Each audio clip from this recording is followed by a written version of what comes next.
Bem-vindas e bem-vindos ao É Apenas Fumaça, onde se fala sobre a sociedade com quem quer falar sobre ela.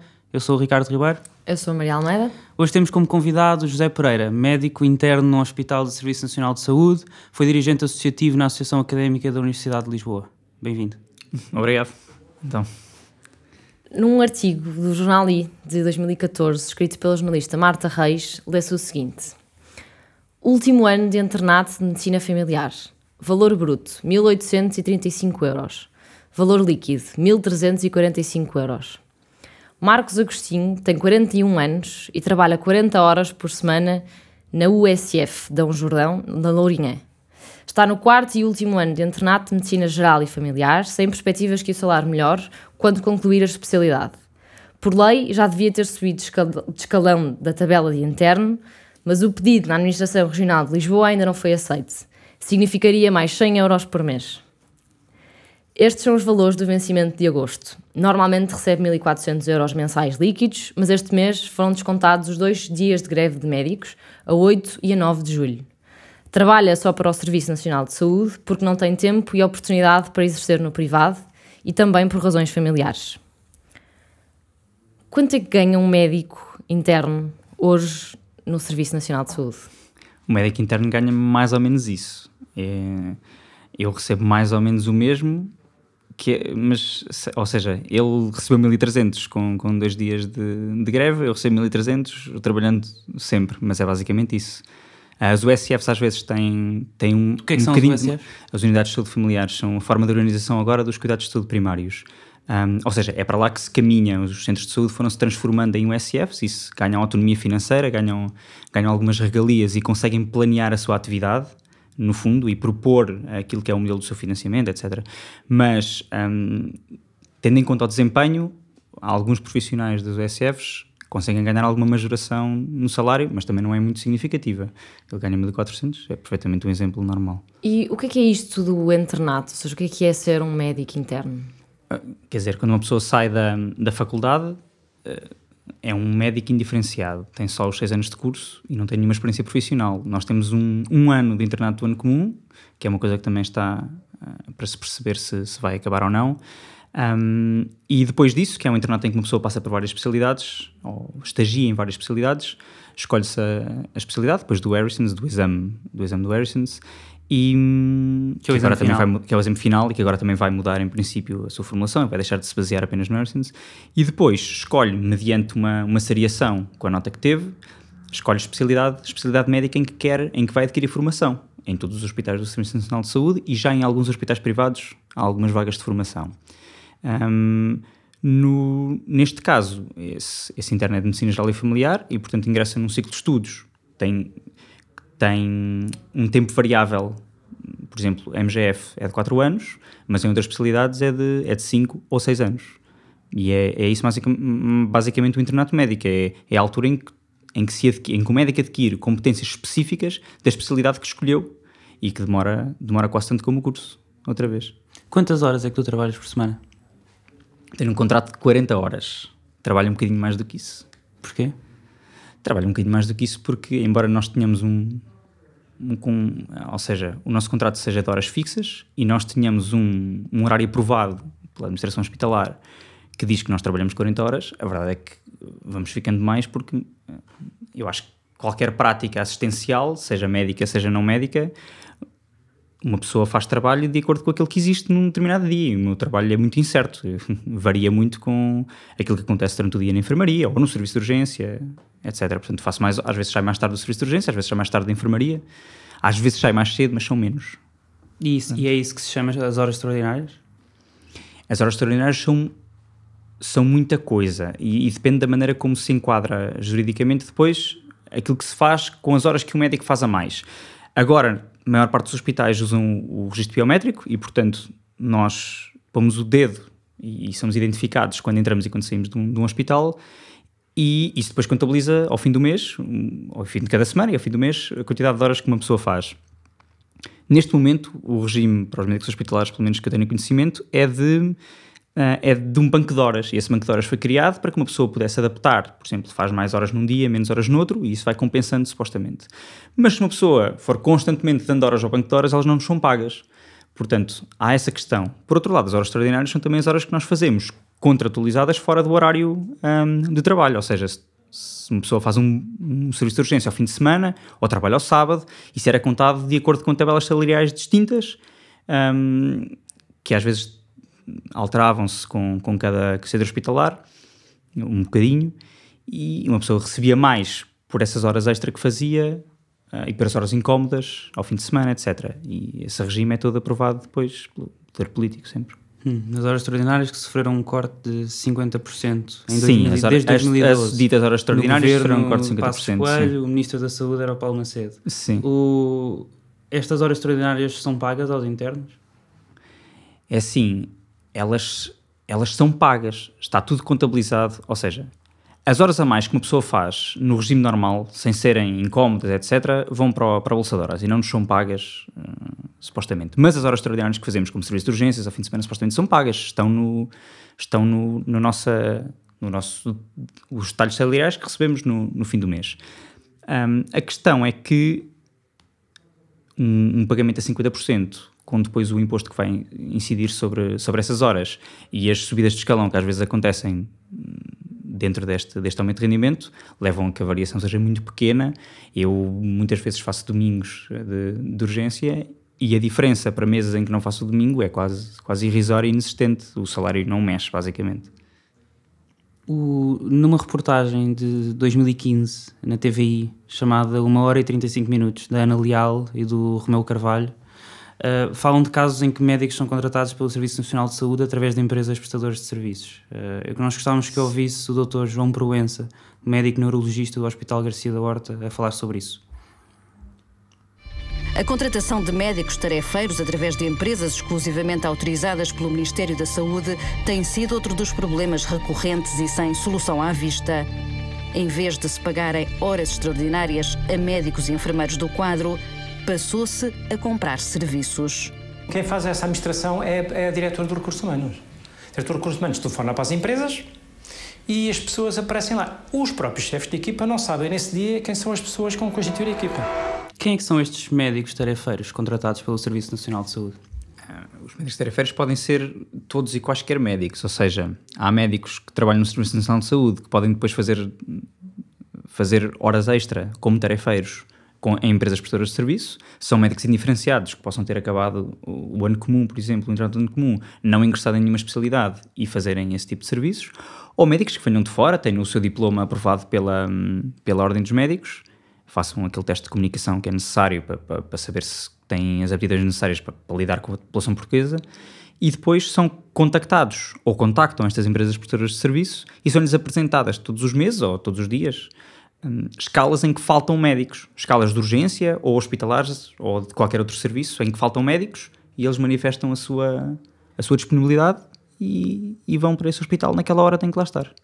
E quanto é que recebem estes médicos tarefeiros por hora e que tipo de trabalho é que nós estamos a falar? Que tipo de trabalho é que eles fazem? Isso foi tabelado recentemente, a parte do salário. Eu acho que recebem neste momento 27 euros por hora, pelo menos num dos escalões da prática que fazem. No escalão de especialista, penso eu. São 27 euros a hora, que eu acho que é mais ou menos aquilo que recebe a maior parte das pessoas. O que é que eles fazem? Dos tarefeiros? Dos tarefeiros, sim. Isso não é bastante mais do que ganha... É significativamente mais do que ganha um médico de quadro por hora, sim, é significativamente mais. E isso não é exatamente aquilo que depois é pago às empresas prestadoras de serviço, porque elas têm que ter lucro, não é? Mas existem, segundo o site do Serviço Nacional de Saúde, 2.000 empresas registadas como prestadores de serviços. Não fazia ideia que seriam tantas, mas sei que são várias, sim. Em respondendo à outra pergunta que me foi feita, eles fazem qualquer tipo de trabalho, desde que haja uma escala que tem um médico a faltar, seja ela, imagino eu, em cuidados intensivos, em urgência geral ou em qualquer outro sítio, ou outra assistência, até em centros de saúde, isso poderá acontecer. O que eu conheço mais, a realidade que eu entro em contacto mais, é nas escalas do serviço de urgência, em que são mais usados médicos tarefeiros. Mas imagino que haja muitas outras... Mas não é estranho que um médico que não tem um contrato com o Serviço Nacional de Saúde ganhe mais do que alguém que tem um contrato para fazer exatamente o mesmo trabalho? É claro, sim, é estranho. Em responder à tua pergunta muito diretamente, estranho e não faz muito sentido, pelo menos para quem trabalha no Serviço Nacional de Saúde, recebe aquilo que recebe, que é aquilo que o Estado entende ser justo pelo serviço que ele presta ao país, no fundo. Temos pessoas subcontratadas por empresas que elas próprias têm que ter lucro e, portanto, são pagas acima do valor que depois pagam aos médicos que fazem os serviços a elas contratualizados. E isto parece-me sempre uma medida de gestão ruinosa, porque, no fundo, o Estado está a despender dinheiro superior àquilo que necessitaria se contratasse profissionais diretamente para os serviços de saúde, no quais eles vão prestar assistência, e por outro lado, ou seja, gasta mais dinheiro, obtém menos serviços, porque estes médicos, fazendo, no fundo, 4 dias de 24 horas ao serviço num hospital, recebem mais do que os médicos do quadro recebem por um mês inteiro de trabalho. Pronto.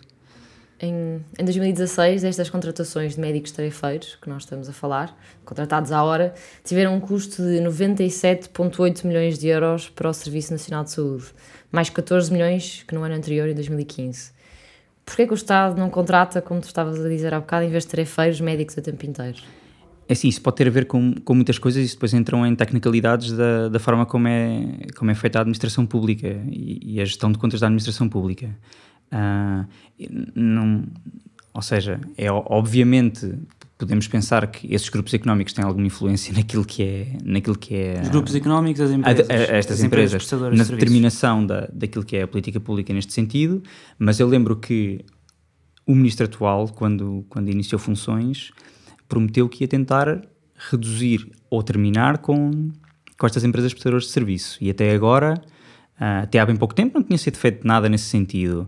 Agora saiu um diploma que tentaria reduzir 35% por ano. Mas eu queria te perguntar uma coisa. Quem escolhe a contratação de médicos não é o próprio hospital? E o hospital não pode escolher contratar médicos em vez de ter empresas prestadoras de serviços? Não pode. Ou seja, o que o hospital faz neste momento é entrega uma escala de urgência com buracos às empresas, à empresa com que trabalha, e essa empresa preenche com médicos que preencham os requisitos que o hospital disse, e depois é informada de que profissionais é que vão preencher essa escala, muitas vezes em cima da hora, sim. E a pergunta, desculpa? O diretor não pode escolher contratar um médico em vez de ter um diretor não tem autonomia administrativa para fazer isso, portanto porque pode propor essa contratação, mas neste momento tudo o que é contratação de serviços públicos ou alteração do contrato tem que ser autorizada diretamente pelo Ministério das Finanças e, portanto, só com autorização para contratação extra de um profissional é que um hospital poderia fazer isso. Portanto, o Ministro das Finanças, no limite, teria que saber... O Ministério das Finanças gere o Serviço Nacional de Saúde. O Ministério das Finanças a gestão... Neste momento, a maior parte da máquina do Estado, incluindo os serviços de saúde, etc., são geridos muito com base em política orçamental e, portanto, do Ministério das Finanças neste momento, sim. Tu há pouco falavas disto. Em junho deste ano, o Governo publicou o tal Decreto-Lei 55 de 2017, onde repõe 75% do pagamento das horas extraordinárias dos médicos do Serviço Nacional de Saúde, mas o mesmo diploma também obriga as unidades do Serviço Nacional de Saúde a cortar pelo menos 35% na despesa dos tarefeiros. Mas, de certa forma, isto não significa que vamos ter um menor número de médicos para o mesmo volume de trabalho? Se pensarmos em aplicar diretamente esse diploma, eu não sei exatamente em que fase de aplicação ele está, ou se os conselhos de administração já estão a sentir os efeitos desse diploma. No entanto, se esse diploma for isoladamente, ou seja, se não houver contratação de novos médicos para os centros hospitalares que dependem deste trabalho para preencher as suas escalas, o que é facto é que isto obviamente vai limitar a quantidade de pessoal a trabalhar num determinado serviço e, portanto, vai desfalcar os serviços. Portanto, isto tem que ser acompanhado, obviamente, por uma tentativa de contratar ou, pelo menos, de ter médicos do quadro que façam mais horas, obrigatoriamente, senão entram em ruptura os serviços, sim. Recentemente, o Ministro da Saúde, Adalberto Campos Fernandes, disse que esse corte de 35% na contratação dos médicos tarefeiros vai ser usado para compensar o pagamento das horas extraordinárias e a contratação de novos quadros. Eles estimam que os 35% equivalam a 35 milhões de euros, em termos de que se poupe. Pronto, é claro, isto depois tem muitas implicações, ou seja, obviamente se uma pessoa contratar alguém, a dotação orçamental está dentro daquela que é atribuída ao centro hospitalar em que a pessoa vai trabalhar, E isto muda mais ou menos, ou muda basicamente o local de onde é retirado o dinheiro do Orçamento de Estado para estes assuntos. Portanto, isto tem uma complexidade grande e tem que ser feito, obviamente, de forma faseada. Os 35% não sei como é que eles chegaram a esse número, mas de facto é uma forma de tentar... Ou seja, teoricamente seria uma forma faseada de tentar resolver este problema. Se ele vai ou não ser resolvido, agora temos que ver. O bastonário da Ordem dos Médicos, Miguel Guimarães, disse a 30 de junho, em entrevista à agência Lusa, isto. Que nós temos em Portugal, no Serviço Nacional de Saúde, cerca de 18 mil médicos especialistas. 18 mil médicos especialistas, segundo aquelas famosas contas que a OCDE costuma apresentar regularmente, daria qualquer coisa como 1,8 médicos por habitantes. Este número é claramente insuficiente. E, portanto, para nós atingirmos aquilo que seria a média da OCDE, nós precisávamos seguramente de cerca de mais 4 ou 5 mil médicos especialistas dentro do Serviço Nacional de Saúde. Como é que isto se resolve? Dentro do Serviço Nacional de Saúde, sendo a palavra-chave, porque em termos globais há médicos suficientes em Portugal para cobrir as necessidades da população. O grande problema é que houve algum êxodo do Serviço Nacional de Saúde depois dos grandes cortes que houve e no investimento sucessivo que foi feito pelos grupos privados em construírem redes de hospitais privados, de serviços privados de saúde, que foram acompanhados com um desinvestimento grande que houve nos últimos anos no Serviço Nacional de Saúde. Portanto, isto provocou que uma parte significativa do pessoal sénior, que constituía o corpo médico dos hospitais, ou reduzisse bastante a sua participação no Serviço Nacional de Saúde, ou saísse inclusivamente dele para trabalhar para grupos privados de saúde. Portanto, é claro que faltam médicos em Portugal a fazer muito trabalho no Serviço Nacional de Saúde. Agora, isso não se transforma com a abertura de mais vagas para eles se formarem, porque ou há contratação de médicos para o Serviço Nacional de Saúde e atratividade, ou seja, e condições para que eles sejam fixados no Serviço Nacional de Saúde nos sítios onde eles são precisos, que são em muitos centros de saúde do interior, fora das grandes cidades, ou em algumas especialidades específicas. Podemos ter quantos médicos quisermos no Serviço Nacional de Saúde, que isso não se vai transformar em melhores cuidados ou em médicos onde eles são precisos.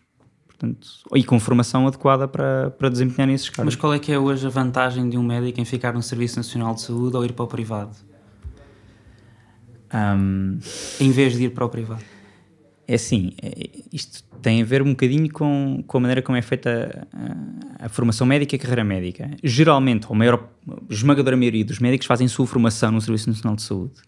E talvez o caminho mais fácil seja depois concorrerem em concurso público e serem colocados no Serviço Nacional de Saúde. Até porque não há nada que os impeça de depois fazerem horas extra dentro do seu tempo livre, em hospitais privados, etc. Agora, realmente, uma pessoa que tenha a opção de fazer em tempo inteiro prática em hospitais privados, do ponto de vista estritamente economicista, seria muito mais proveitoso. Agora, eu quero acreditar que muitos dos meus colegas, e acho que sim, acho que é verdade, têm ainda alguma consideração e algum amor pelo Serviço Nacional de Saúde. E há algum, ainda, sentimento de missão naquilo que é o trabalho dos médicos no Serviço Nacional de Saúde. E, claro, pronto, dentro do cômputo geral daquilo que é a segurança no trabalho e em Portugal e o salário que as pessoas recebem, tendo em conta aquilo que são os salários em Portugal, mesmo da função pública, os médicos não estão assim tão mal, não é? Os médicos foram das poucas classes que nesta legislatura fizeram greve. A greve aconteceu em maio deste ano e durou cerca de 2 dias, tendo uma adesão de 80%, segundo as estimativas do sindicato.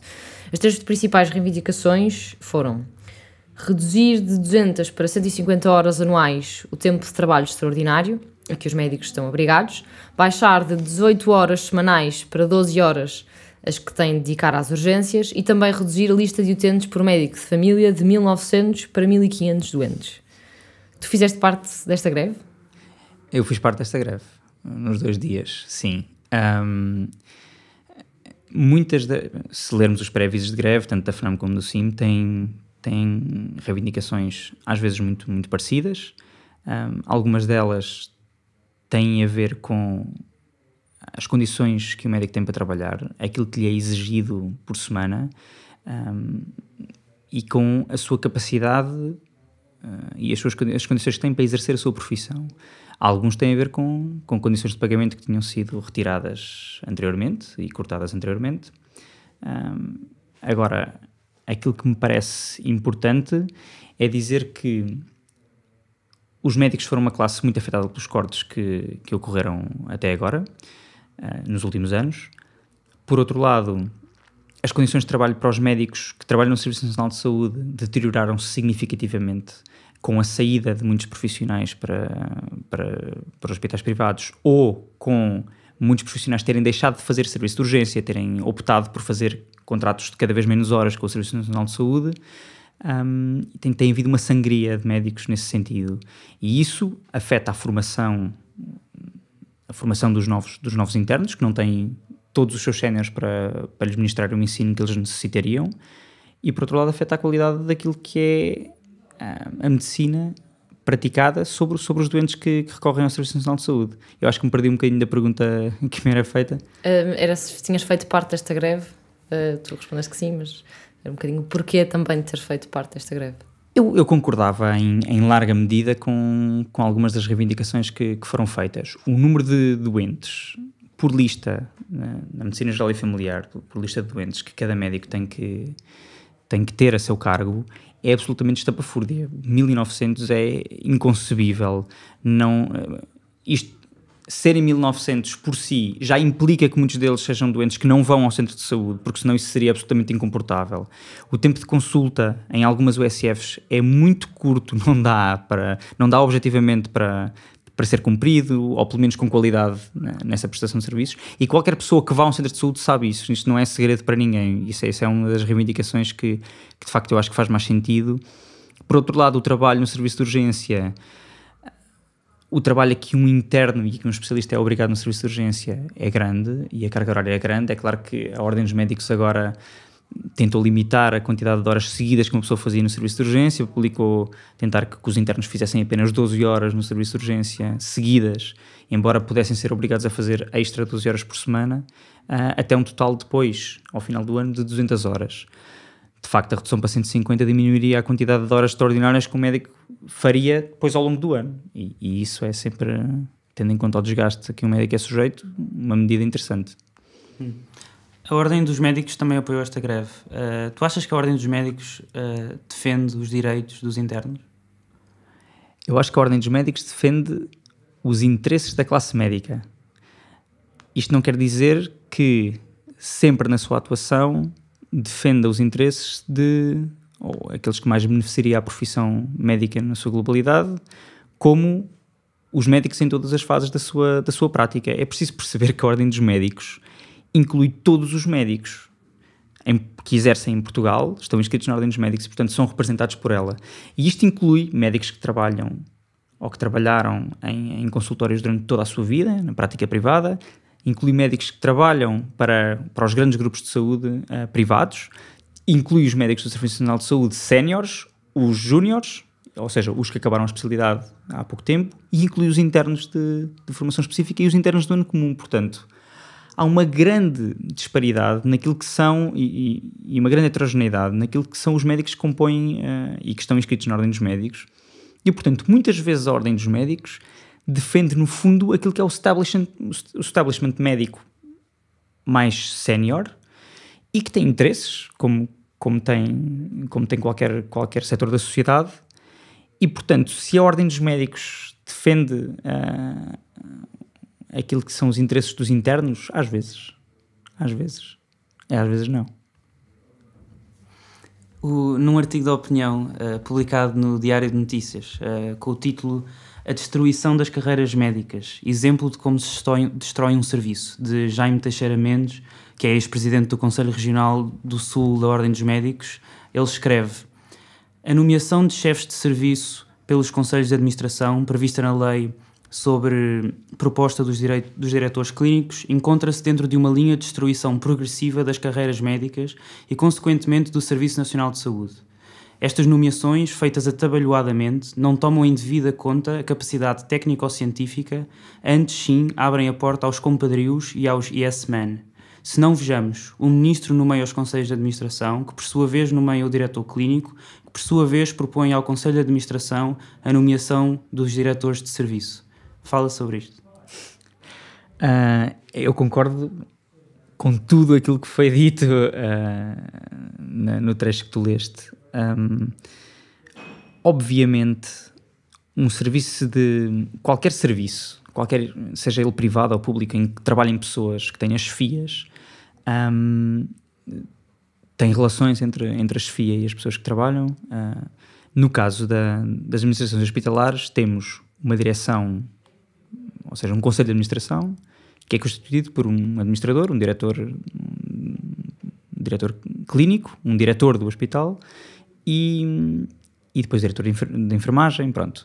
E aquilo que se passa neste momento é que, sendo estes órgãos todos nomeados, e em cascata por aí abaixo, portanto é tudo nomeado a partir do Ministério da Saúde, não há representatividade verdadeira dos médicos juntos das suas estruturas dirigentes, daquilo que é o seu trabalho. Ou seja, temos diretores de serviço que são nomeados verticalmente desde o Ministério da Saúde, se quisermos, e que representam, no fundo, o Ministério da Saúde dentro dos serviços médicos, que são serviços eminentemente clínicos. Portanto, não são administrativos. E não representam o serviço junto ao Conselho de Administração, que é o modelo que eu acho que faz mais sentido. Portanto, isto gera uma grande frustração junto dos clínicos que não veem as suas posições propriamente reconhecidas e defendidas pelo diretor de serviço, que é uma peça fundamental no funcionamento dos serviços e que devia, obviamente, trabalhar para o bem do funcionamento daquele serviço, vem o contrário muitas vezes, que é um diretor de serviço, que é uma pessoa que depende de nomeação das administrações hospitalares e que, no fundo, está ali como agente na administração hospitalar num serviço clínico. E isso não faz sentido nenhum.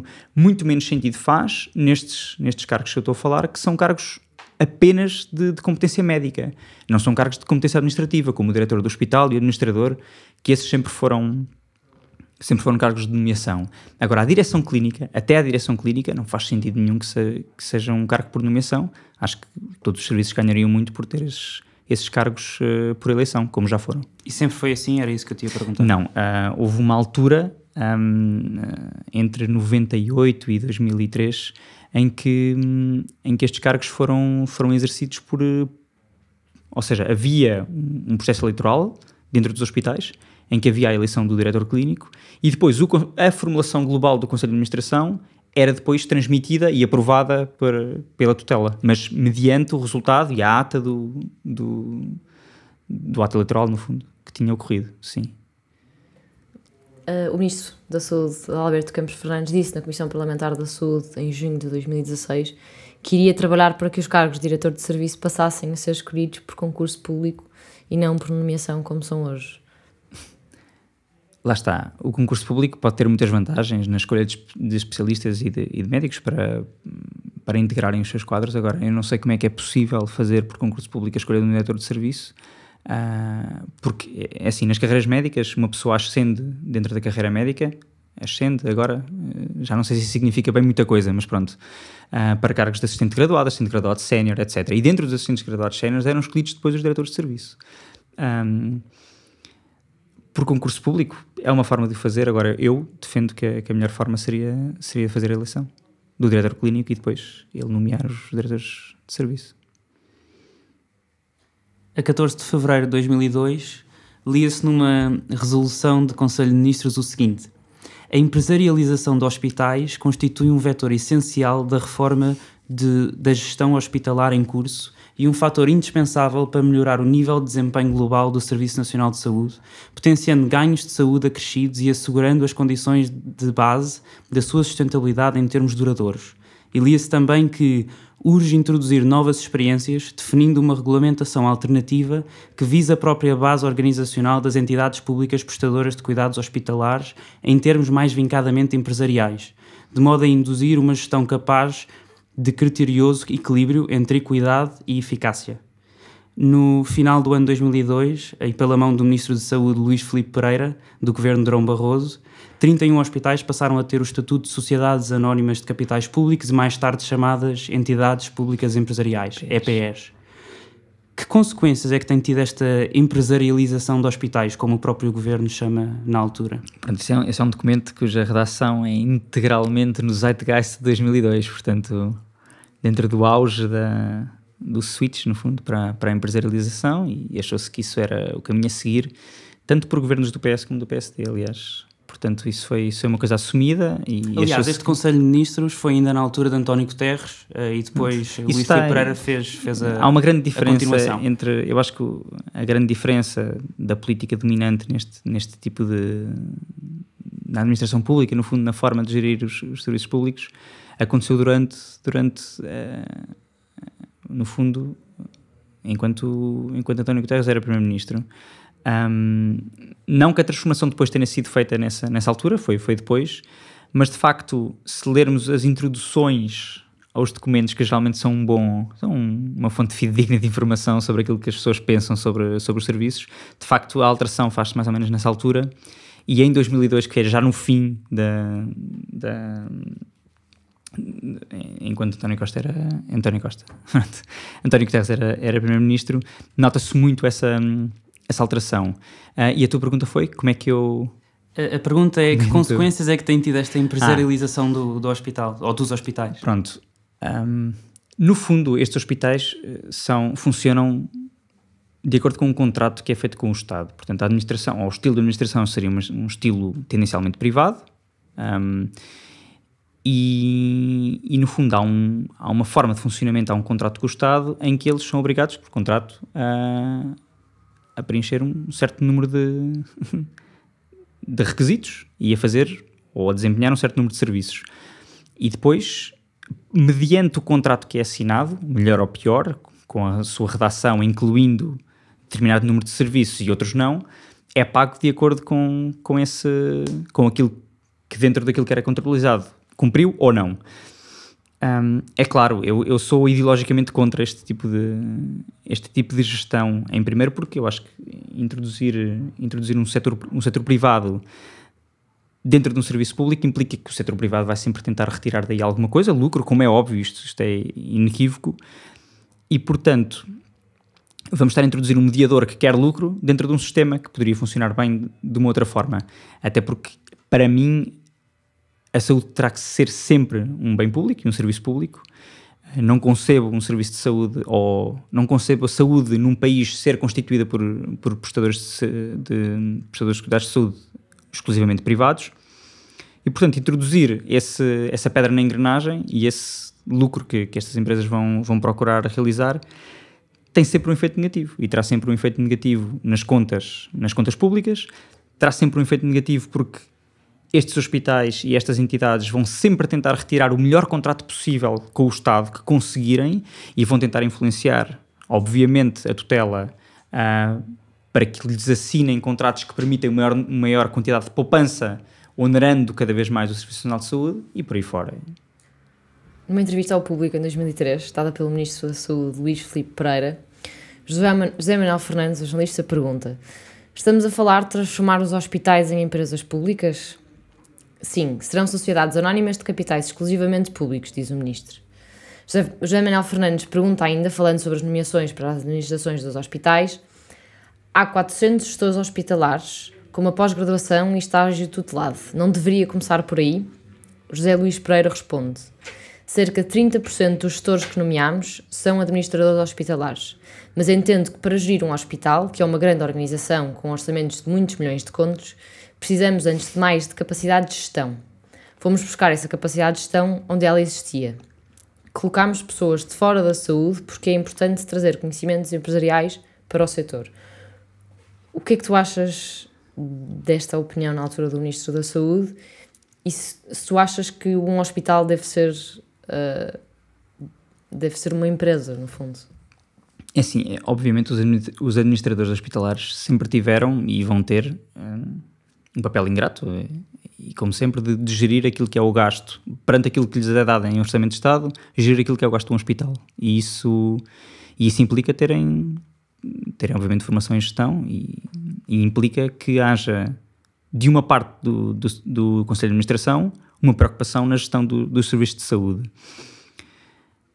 A questão de ir buscar administradores ou gestores privados para gerir os hospitais teve um grande problema. É que eles desconheciam, pelo menos no início, completamente a realidade da saúde em Portugal e a realidade de qualquer serviço de saúde, na verdade. Portanto, não faziam ideia aquilo que iam fazer, queriam cortar, obviamente, porque era essa a palavra de ordem na altura. Esta coisa da gestão hospitalar são palavras bonitas, não é? É verdade, mas aquilo que se queria era um aperto maior e um controle maior sobre as contas de um dos maiores gastadores do Estado, no fundo. E isso fez-se indo buscar estas pessoas cuja única função era procurar, dentro dos vários itens que constituíam um orçamento de um hospital, procurar onde é que podiam reduzir o orçamento, onde é que ele estaria a ser gasto indevidamente, etc. E isso, obviamente, não é feito completamente com boa fé, ou seja, não se está a tentar provavelmente encontrar uma melhor forma de gerir o orçamento de um hospital, está-se a tentar cortar. E houve alguns cortes que foram feitos completamente a direito. Nós, neste momento, temos um Serviço Nacional de Saúde que está, em muitos hospitais, cronicamente subfinanciado, sem capacidade, logo à partida, olhando para o Orçamento de Estado, de fazer aquilo que é o seu trabalho. E, portanto, vai acumulando dívida obrigatoriamente, sem sequer ter hipótese de não fazer. Segundo o relatório de janeiro de 2017 da entidade reguladora para a saúde, o melhor hospital do país é o Hospital de Braga. O segundo melhor hospital do ranking é o Hospital de Vila Franca de Xira. Os dois são geridos pelo Grupo José de Mel em regime de parcerias público-privadas, ou seja, hospitais públicos geridos por privados. As PPPs são um bom modelo. As PPPs são um modelo. As PPPs têm, como eu já tinha dito, e eu estava-me a referir mais quase a isso do que as EPS, há bocadinho, quando falei, têm um contrato rígido assinado com o Estado. Esse contrato contratualiza ao pormenor tudo aquilo que um hospital deste tipo, com gestão privada, de um grupo privado de saúde, tem que realizar. Tudo aquilo que tem que realizar. Tudo aquilo que sair fora deste contrato é imediatamente chutado para o Serviço Nacional de Saúde. Eu não sei quais são os contratos específicos e não conheço em pormenor os contratos específicos dos hospitais de Braga. Ou o outro que referiste foi Vila Franca de Xira. Existem hoje 4. Braga, Vila Franca de Xira, Louros, não é? Cascais e Louros. E o Louros, Hospital Beatriz Ângelo de Louros. Sim. E só para continuar isto, todas essas PPPs vêm de um processo lançado pelo governo de António Guterres. Mais uma vez o que tu falaste há pouco. Primeiro com o Manuel Arcanjo como Ministro da Saúde e depois com o Ministro Campos Ferreira. Estes 4 hospitais claramente foram ou seja, projetos piloto, no fundo, ou experiências, se quisermos, para ver como é que correria a gestão de hospitais. E neste caso foram buscar hospitais tanto centrais, o de Braga tem hospital universitário, como hospitais mais distritais, no fundo. E a verdade é que estes hospitais têm todos muito boas condições para se trabalhar e eu não duvido que estes hospitais façam um bom trabalho e que os profissionais que trabalham nos hospitais façam um bom trabalho. Mas já tinham essas boas condições para trabalharem? Pelo menos o Hospital Beatriz Ângelo de Cascais também tem muito boas condições, também são hospitais que são relativamente novos e que neles foi investido significativamente por parte dos grupos privados, lá está, dentro daquilo que era a contratualização com o Estado, dinheiro na sua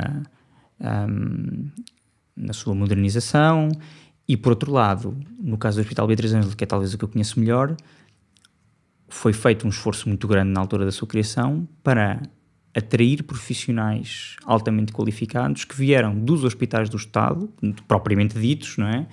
Como são os hospitais centrais de Lisboa, etc. Veio gente de muito lado para o Hospital de Louros, por exemplo, trabalhar e eram profissionais com muita valia. Portanto, é óbvio que a qualidade dos serviços que se prestam nos hospitais são boas, eu não tenho dúvida nenhuma disso. Agora, que isso se deva exclusivamente ou sequer principalmente ao modelo de gestão que a elas foi aplicado, eu tenho muitas dúvidas. E tenho muitas dúvidas também na maneira como são feitos esses rankings. Pronto, mas isso, entrávamos aqui em considerações técnicas sobre aquilo que é avaliado nos rankings e não saímos daqui. Aquilo que eu gostava de dizer é que, no caso de alguns desses hospitais, qualquer doente que na complexidade da sua doença tiver ou implicar cuidados que não estão contratualizados com esses hospitais, tem que ser tratado depois pelo Serviço Nacional de Saúde noutra instituição. Há muitos doentes que têm que ser tratados em hospitais depois terciários do Serviço Nacional de Saúde, como o Hospital Santa Maria, porque dentro do contrato que é feito com o Estado, não está estipulado que aquele tipo de doente seja tratado naquele sítio, ou aquele tipo de procedimento que o doente necessita seja necessário ser tratado ali. Portanto, isto depois vai recair noutros hospitais do Serviço Nacional de Saúde. Noam Chomsky disse numa palestra em Toronto, em 2011, esta é a técnica standard da privatização. Desinvestir, garantir que as coisas não funcionam, as pessoas zangam-se e entregas isso ao capital privado. Tu achas que é isto que se está a fazer ao Serviço Nacional de Saúde e que resulta nestas PPPs? Não vou discutir com o Noam Chomsky, mas eu concordo com aquilo que é dito. De facto, eu acho que é esse o trajeto que tem sido tomado. Perante um problema financeiro, a resposta foi desinvestir, deixar de deteriorar, e depois surgem como óbvias soluções para as pessoas que vão sempre precisar da saúde, e é por isso que a saúde é um negócio do caraças, é porque, obviamente, a saúde vai ser sempre necessária, e necessária na altura talvez mais frágil da vida das pessoas, e quando uma pessoa não consegue obter dos serviços de saúde que tem à sua disposição o cuidado que necessita, porque houve um desinvestimento crónico, porque há filas de espera de consultas, porque os hospitais perderam os clínicos que faziam consulta porque foram para o privado, etc.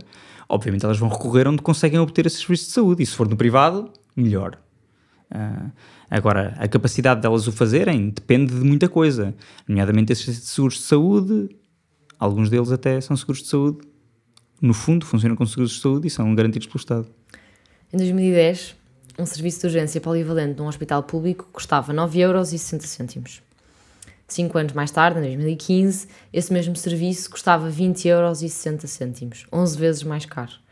Atualmente custa 18€.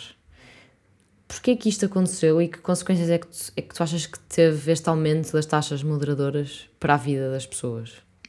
Eu acho que o conceito de taxa moderadora é um conceito muito de gestor, é standard de gestor. Mas existe quase desde o início do Serviço Nacional de Saúde. Sim, mas quer dizer, tornou-se significativo há pouco tempo, há relativamente pouco tempo. A taxa moderadora é uma coisa que um gestor qualquer achou que era genial para diminuir a afluência desnecessária, obviamente, é pelo menos sempre aquilo que é dito, aos serviços de saúde. Aquilo que eu vejo é uma medida que não só não funciona, porque as pessoas que têm que recorrer ao Serviço Nacional de Saúde vão recorrer a ele, é, por outro lado, uma taxa completamente desligada daquilo que são a capacidade financeira que uma pessoa em particular tem. Portanto, tanto uma pessoa que não tem, que passa fome tem que pagar taxa moderadora se dirige a um serviço de saúde, como uma pessoa com muitos rendimentos. Obviamente há pessoas que são isentas de pagarem taxas moderadoras, com doenças crónicas, com insuficiência financeira grave, etc. Agora, é uma taxa completamente cega nesse aspecto, e por outro lado vai-se transformar, se continuar a subir, numa forma de financiamento do Serviço Nacional de Saúde com pagamento da taxa nominal, e não vai no fundo moderar coisíssima nenhuma, até porque as pessoas vão continuar a aceder ao serviço de saúde quando precisam deles. Portanto, não... Dados do Inquérito Nacional de Saúde 2014 mostram que quase 20% da população mais pobre deixou de aceder no ano anterior ao inquérito a consultas ou tratamentos por dificuldades financeiras. Entre os mais ricos o valor é de 5%, ou não chega a 5%. Nos cuidados dentários a percentagem de 50% e nos mais ricos de 10%. Nos cuidados de saúde geral, 19% dos mais pobres têm dificuldades no acesso, 4% dos mais ricos. José Aranda da Silva, um dos coordenadores do Observatório Português de Sistemas de Saúde, diz que as pessoas com rendimentos mais elevados têm uma probabilidade significativamente inferior de esperar por uma consulta em comparação com as pessoas no rendimento mais baixo. Pronto, isso parece-me uma realidade óbvia e que decorre de tudo aquilo que estivemos a falar, não é? Uma pessoa que tenha dinheiro, obviamente, pode pagar uma consulta ou pelo acesso a uma consulta, seja em serviços privados, seja por algum tipo de seguro de saúde que tenha em qualquer sítio que queira, e por outro lado as pessoas que percorrem o sistema ou percorrem os caminhos que o Serviço Nacional de Saúde lhe permite, ou uma consulta marcada pelo médico de família, ou uma consulta após uma ida a um serviço de urgência ou uma estadia em internamento hospitalar, demoram muitas vezes muito tempo a ser essa consulta, tempo esse que não é sequer, ou que não se espera, ou que podemos achar que é inviável uma pessoa esperar. E portanto, obviamente, quem não tem solução, espera. Quem tem, paga, não é? Mas a Constituição da República Portuguesa diz no artigo 64: Saúde, que o Serviço Nacional de Saúde deve ser universal e geral e, tendo em conta as condições económicas e sociais dos cidadãos, tendencialmente gratuito. Pois diz. Agora, o tendencialmente, aparentemente, tem as costas largas, não é? Tem as costas muito largas e a interpretação desse artigo constitucional é sempre complicado. Eu acho que apesar de tudo, a leitura que as pessoas, ou geralmente que se tem feito desse artigo é muito alargada e, portanto, ou muito pouco estrita e, portanto, o que decorre daí é que se aleguem problemas financeiros do Estado, das contas públicas, e isso permita que se façam muitas coisas que vão limitar de facto, ou que vão contra o espírito dessa lei e o espírito da Constituição, mas que são permitidas porque no fundo o ambiente político vai sendo propício a que isso aconteça. Mas hoje em dia é mais barato ir ao privado do que ao público? Pode ser mais barato para algumas pessoas ir ao privado do que ao público em determinadas circunstâncias. Em que Ou seja, circunstâncias? Se uma pessoa tiver os beneficiários dos subsistemas de saúde como o ADSE e como o ADM, por exemplo, aos militares, etc. Existem vários. Explica o que é a ADSE. O ADSE é, no fundo, isso para explicar aqui para pessoas que são leicas, é no fundo, quer dizer, algumas pessoas conhecem o ADSE, sabem perfeitamente o que é. É um sistema de descontos dos funcionários do Estado que contribuem para um sistema que é, no fundo, um seguro de saúde e que lhes permite aceder a cuidados privados de saúde, seja saúde oral, seja hospitalares privados, e que, ou seja, elas beneficiam por desconto mensal desse serviço, e ele é depois, ou seja, o dinheiro verdadeiro que custa o serviço ao hospital privado, ao serviço privado, é depois transferido pelo Estado e as pessoas pagam apenas uma parte, e uma parte que às vezes é menor do que a taxa moderadora. Nesse sentido, é que de facto pode ser mais barato em algumas circunstâncias uma pessoa recorrer a um serviço privado de saúde em vez do serviço público. O Correia de Campos, ex-ministro da Saúde, disse ao jornal I em março de 2016, quando já não era ministro da Saúde, o que o sistema da ADSE está a fazer é fazer crescer e a financiar o setor privado. Basicamente é isto. Não vou estabelecer uma relação de causa e efeito entre o risco de destruição do Serviço Nacional de Saúde e o financiamento do setor privado. Agora, objetivamente, olha-se para os números e vê-se que o setor privado cresceu devido à largueza financeira em que tem vivido a ADSE. E mais, o setor privado é o principal defensor da manutenção da ADSE tal como está. Eu acho que se eu não soubesse quem é que proferiu essas palavras, eu concordo integralmente com aquilo que foi dito. Eu acho que o maior interessado na manutenção do ADSE de alguma forma são os grupos privados de saúde. É claro que o ADSE dá muito jeito aos funcionários públicos, porque de outra forma eles teriam que esperar muito tempo para algumas consultas e da forma como o Serviço Nacional de Saúde está a funcionar neste momento, teriam que esperar imenso tempo para algumas coisas e por um serviço muitas vezes deteriorado, e podem ter assim acesso a melhores, no fundo, de cuidados de saúde, ou mais rápidos. No entanto, uma parte significativa dos lucros de alguns grupos privados de saúde dependem exatamente da facilidade com que as pessoas podem aceder a eles por causa do ADSE, e no fundo elas recebem o dinheiro na mesma, transferido pelo Estado. Portanto, isto é um negócio muito bom para os serviços privados de saúde, na minha opinião ruinoso para o Estado, porque desinveste no Serviço Nacional de Saúde e porque este serviço lhe vai custar mais sempre. E pronto, quer dizer, é no fundo isso. O que é que tu achas que deve acontecer então à ADSE? Há uma discussão grande sobre aquilo que... Há uma discussão grande, acho eu. Eu acho que já participei em algumas discussões sobre isso. Sobre aquilo que deveria acontecer ao ADSE. Há pessoas que defendem que se devia tornar um sistema mutualista e com isso implicaria que os médicos continuem a descontar, mas para um sistema que teria uma autogestão no fundo, uma gestão mutualista que depois pagaria de alguma forma ao serviço privado a que se recorresse, mas com menos intervenção do Estado. Há quem defenda a sua extinção. Eu acho que a sua extinção de um momento para o outro não seria possível, não é? Agora, acho que a sua transformação e o término desta relação, no fundo, prejudicial ao Estado do ADSE é muito necessária para que no fundo se devolva a justiça até à sociedade, porque no fundo nós estamos a pagar com descontos dos funcionários públicos um subsistema de saúde que permite um acesso privilegiado aos funcionários públicos face a todas as outras pessoas da sociedade que não trabalham para o Estado, a cuidados de saúde privados que não damos a toda a gente, por igual. Portanto, eu acho que isto é um sistema desigual, acho que incorpora muitas injustiças, acho que é um dos principais financiadores dos serviços privados de saúde e acho que tem que mudar obrigatoriamente. O ministro não concorda contigo. Quis alargar a ADSE e alargar os beneficiários da ADSE, por exemplo, abrangendo filhos dos beneficiários que hoje em dia era só até aos 26, até aos 30 anos, também alargar para os trabalhadores que desempenham funções na administração pública em regime de contrato individual de trabalho. Acho que também é importante dizer que a ADSE não é uma coisa nova, e existe já desde 1963, criada no Estado Novo.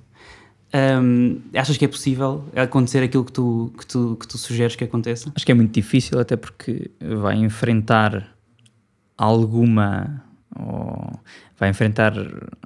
posição por parte dos funcionários públicos eles próprios, ou seja, isto não é uma questão pacífica sequer entre os médicos, entre os funcionários públicos, é uma questão complexa que implica, ou seja, a transformação deste sistema implica políticas que afetem e que modulem todo o funcionamento do sistema de saúde.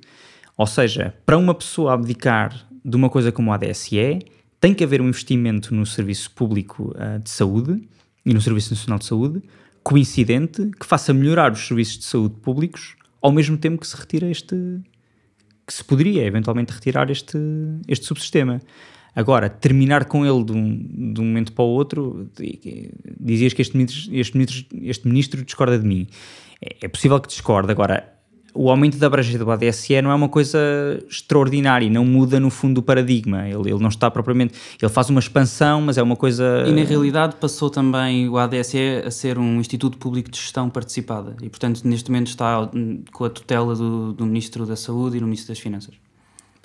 São coisas que são mais administrativas e que aumentam um bocadinho a abrangência de facto da ADSE, mas não é transformador, não é?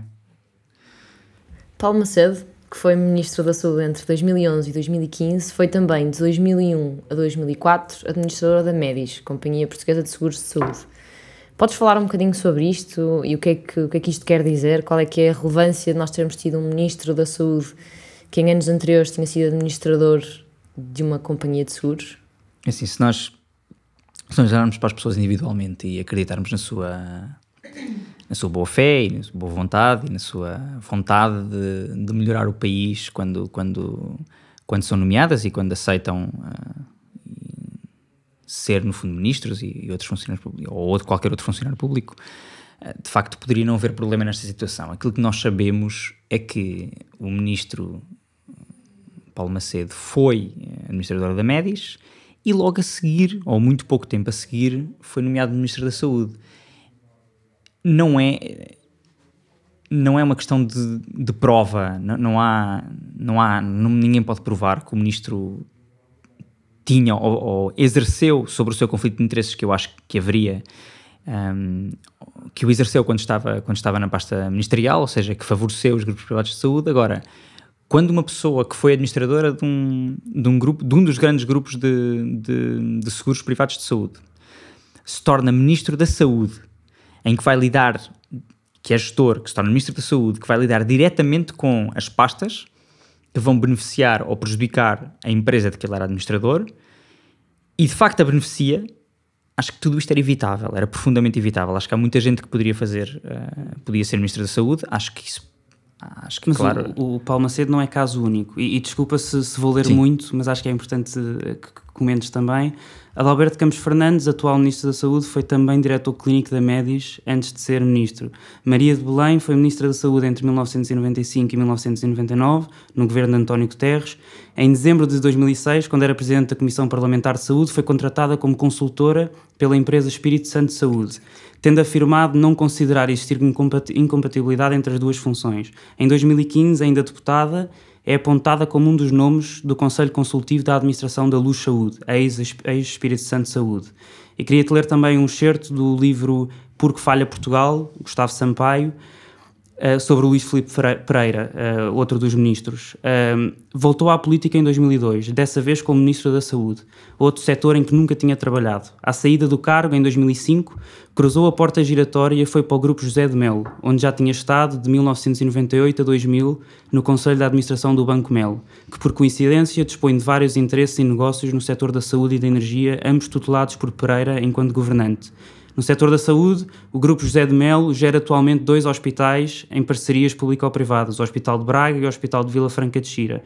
Os concursos públicos para a construção e gestão desses 2 hospitais foram lançados em 2005, quando Pereira desempenhava o cargo de Ministro da Saúde.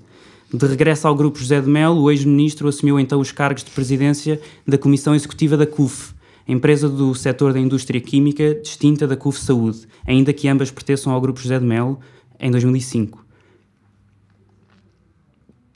Queres um comentário meu a isso? É assim, isso é no fundo a velha política, não é? Mas que ainda existe e que ainda acontece e que vai continuar a acontecer se nada de facto mudar. Obviamente com a promiscuidade que existe entre o serviço público de saúde e os subsistemas de saúde e a medicina privada, isto estava destinado a acontecer, não é? Agora, é de facto triste que haja pessoas que o façam e que depois digam que isso não constitui um conflito de interesses. Lamento, mas constitui, não é? Constitui, obviamente. Acho que essas pessoas deviam ter vergonha, é o que eu acho. E acho que qualquer político sério que desempenhou funções nessa área devia ter o bom senso de tentar evitar algumas das coisas mais escabrosas que tu disseste, alguns dos casos mais flagrantes, que constituem conflitos de interesses óbvios e que constituem parte daquele toma lá da cá que acontece e das portas giratórias de facto, mas tu disseste tudo aquilo que havia a dizer sobre este tema. Acho que a descrição é suficiente. Nós estamos mesmo a chegar ao fim. Em janeiro deste ano, a Health Consumer Powerhouse, uma empresa sueca de análise de mercado que avaliou o desempenho dos serviços de saúde em 35 países europeus, colocou o Serviço Nacional de Saúde na 14ª posição, à frente de países como o Reino Unido ou como a Espanha. Afinal, o Serviço Nacional de Saúde não está assim tão mal. É bom, o nosso Serviço Nacional de Saúde é bom e o papel que ele desempenhou durante o seu crescimento e durante o investimento que foi feito nele, o papel que ele desempenhou na melhoria da saúde dos portugueses foi notável, foi rápido, foi alvo de estudo inclusivamente e melhorou a saúde dos portugueses de uma forma meteórica a certa altura e de facto o nosso próprio modelo de formação de profissionais médicos é muito bom. O internato, a estruturação que nós temos dos internatos médicos é muito boa. Aquilo que nós não queremos é que isto se perca, de facto, e que retroceda numa altura em que até seria proveitoso que nós pudéssemos aproveitar tudo aquilo que a ciência está a trazer de novo e melhorar o Serviço Nacional de Saúde e dar melhor saúde às pessoas. O que nós vemos é que com o desinvestimento vem a destruição, não é? E obviamente uma coisa boa não se quer que se perca. Agora, podia ser melhor, e é isto das coisas mais importantes e das mensagens mais importantes. Com um bocadinho de vontade política, eu acho que podia ser muito melhor. Só para terminar, segundo dados da Pordata, em 1980 existiam 493 hospitais no país todo, 51.514 camas. Em 2015, 225 hospitais, 35.223 camas. Isto mostra alguma coisa ou são só números que não têm nada por trás? É difícil fazer uma avaliação, ou seja, eu não sei exatamente o que é que esteve na origem dessa diminuição, não sei exatamente o que é que isso implica.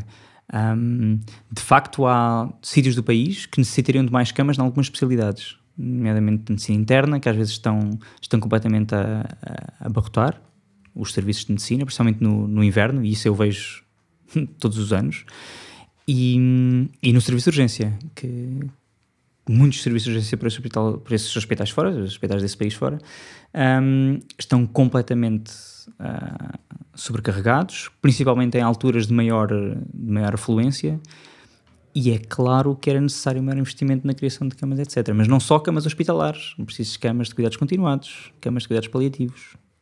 E isso então é completamente inexistente, mas isso seria uma outra discussão. Acho que não podíamos acabar a entrevista sem citar o António Arnaud, considerado o pai do Serviço Nacional de Saúde, era Ministro da Saúde quando o Serviço Nacional de Saúde foi criado. Ele diz, em entrevista ao Diário de Notícias, em setembro de 2016, e eu prometo que esta é a última: os governantes, em regra, não são utentes do Serviço Nacional de Saúde, e isso faz-os desconhecer a realidade. Pronto, na linha com algumas das últimas declarações do Arno, é obviamente uma declaração polémica, não é? Agora, não deixa de ter base de verdade.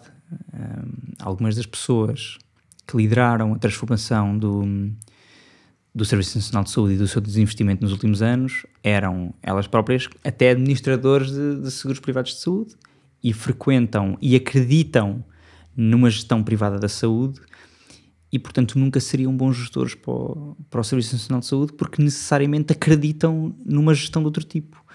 Agora, isso é o seu direito político, não é? Quer dizer, eles foram eleitos com programas com isso em vista e, portanto, o que é necessário é que as pessoas escolham e que decidam se querem ter um Serviço Nacional de Saúde forte e que esteja lá para elas ou não.